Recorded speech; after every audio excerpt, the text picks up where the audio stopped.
send the line through the street, clear out any debris over time, stuff builds up.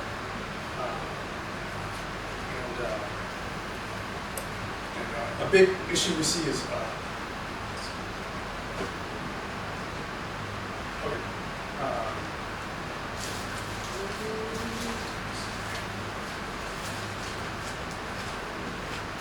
stormwater. That's just obviously, name says it, explains it. It's stormwater, any water. It just it drains off of the streets, runs into the storm drains. Runs out from there, but that is another thing we have to maintain, which has we do not currently have a schedule for, but we have to make that one again. We did a little project on Ackerman from Bolton, going south on Ackerman on one side. It was a small drain, but it was a storm drain where just over time dirt builds up. So we had our backhoes out there dig up piles of dirt probably about the size of from this wall to this wall. So it's just that much dirt builds up from I don't know where. But it does have to be taken out so water can flow, or the water will destroy the streets. Like I said, TCQ provides regulations. Everything water basically follows TCQ. It's not city ordinance. TCQ is under the EPA, Environmental Protection Agency. TCQ is just for Texas. Somehow Texas got away with doing their own environment stuff, so but they do fall under the EPA. Streets, we take care of streets, potholes, street signs. The stormwater, like I said, the stormwater, if it pulls up in the streets, it will destroy the streets. So we need also, so clearing that stormwater helps the streets. Currently, we're trying to get in place to do larger street projects. I think two of the biggest things we need in order to do that is maybe like we need 2 more street personnel, and right now we all kind of share roles. We would need probably a grader machine, that's what flattens it, makes it nice and smooth, and then a asphalt laydown machine, which is what lays down the asphalt smoothly and evenly. Because right now we're just getting a bunch of backhoe kind of laying it, unless we hire somebody, which costs a lot more money than doing it ourselves.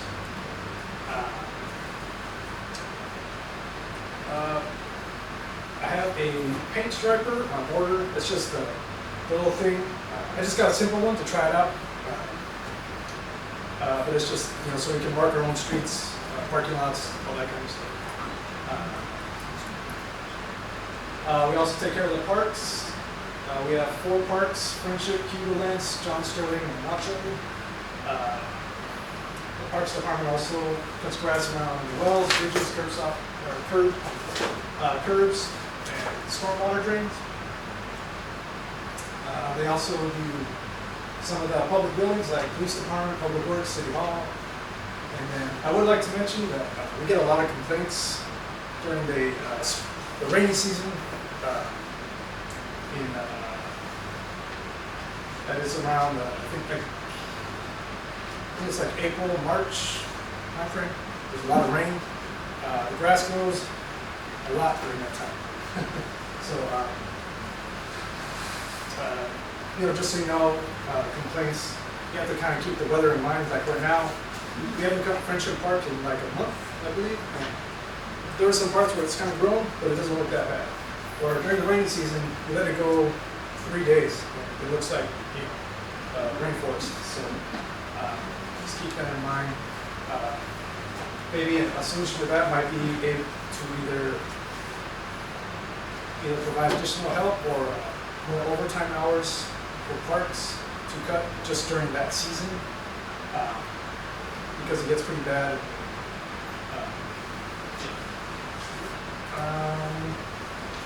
And then, like I mentioned, facilities, like we send someone every day to clean City Hall, parks, the pavilions at the parks, John Sterling Road, we don't clean that every day, but it does get, we do clean that. But as far as like maintenance, we don't usually do like, you know, siding the buildings. We usually get contractors and all that, but again, that's one thing we have to schedule and work with the contractors to get accomplished. That usually does fall under the Public Works section.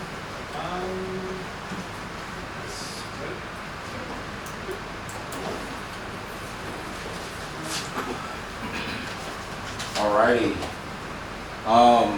As I kind of shared with y'all earlier, Public Works has a lot of different moving pieces of variations in that system. Armando is the current supervisor, but he's been helping us out a lot.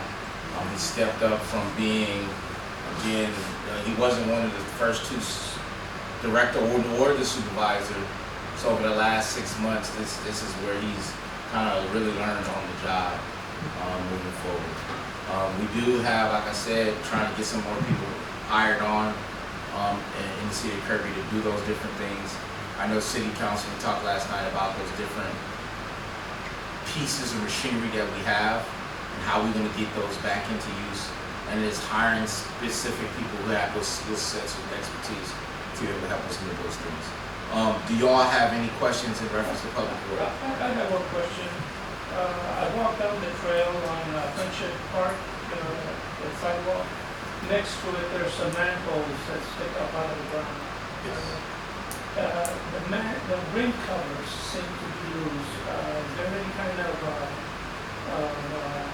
plan to try to get those? I believe those are actually Are they solved? So yeah, I'll get in contact with them. So, all right, that was going to be my question. Because SOS has a program where they're required to fix those.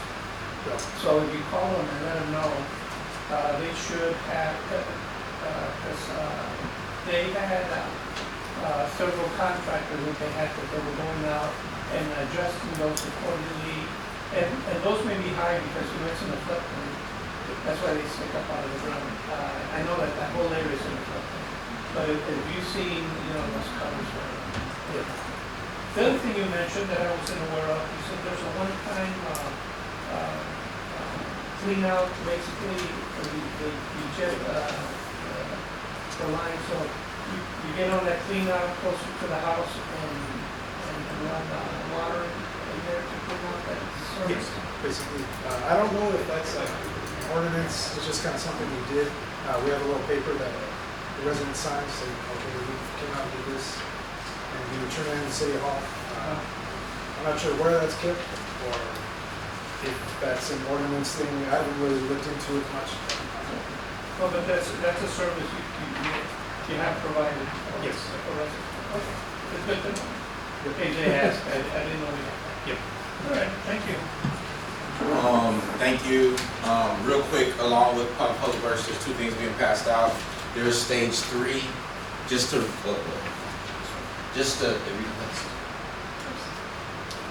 stage 3 is where we're currently at in reference to water. You may have been hearing or seeing on TV in reference to people raising it, fines and those things that are coming. We've been asked by the Edwards Aquifer to go into stage 3 consumption. And so I'm passing this out to you in reference. It's posted on our site, outside the building, and I think it is posted on Facebook, just to keep y'all aware. And I also sent out that flyer to your email in reference to the road closures off of Ackerman for next week. And again, it really starts with people's with communication that we've been able to kind of get some of these things done. The next thing I will move to is sales tax sheet. You have it. It was just passed out to you.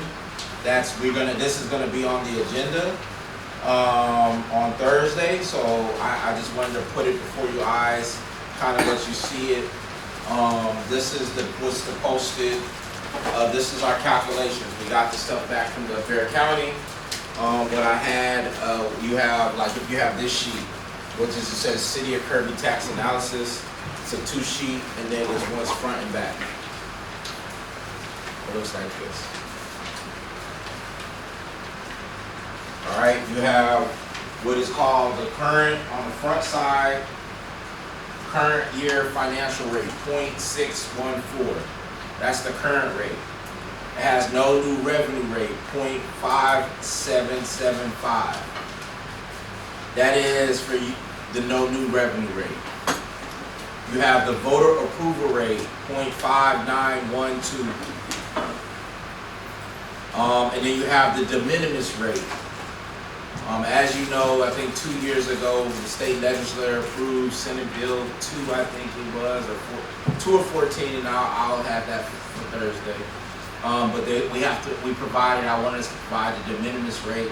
It's 0.664. You all do know the difference between the all three rates. One is the current rate, which is currently today. There is no new revenue rate, meaning if we had no new revenue, our rate would be 5.5775, which is enough to cover what is called M&O and INS, right? And then you have the voter approval rate. That's the maximum rate that we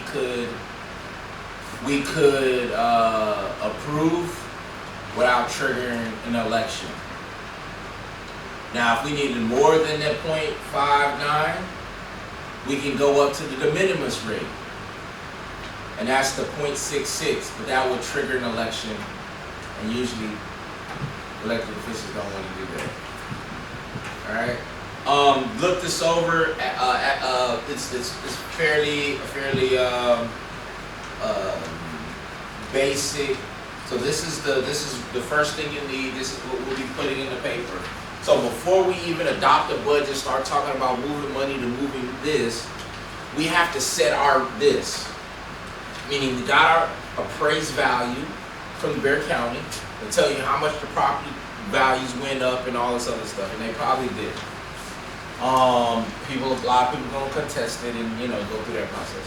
But we have to publish this in the paper, and then you all will need to adopt one of these three rates.